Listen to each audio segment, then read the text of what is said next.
Welcome to Kenton's videos. Enjoy the video. Sit with hips back in 3. 5 inches of knee bend for pedal control.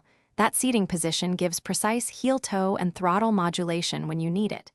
Set mirrors so the hood forms 1/4 of lower view to eliminate blind spots and ensure lane awareness.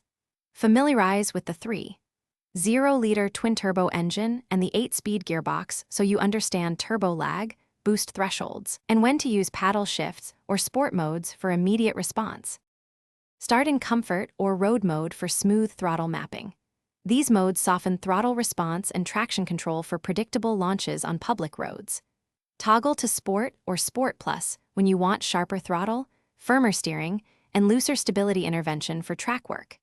Use manual paddle shifts for controlled downshifts under 5,000 RPM to match engine speed and reduce driveline shock. Release brake gently and modulate throttle to prevent wheel spin, especially on cold tires or wet surface. Brake in a straight line before turn-in, using 70% max braking rather than grabbing ABS, which keeps the M4 stable and ready to turn. Aim to trail brake 1 to 2 car lengths into the turn for balance.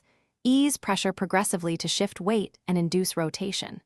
Trail brake slightly to adjust rotation through apex so you can unwind the steering earlier and apply throttle smoothly. Exit with progressive throttle, avoid sudden steering inputs, and let the 3.0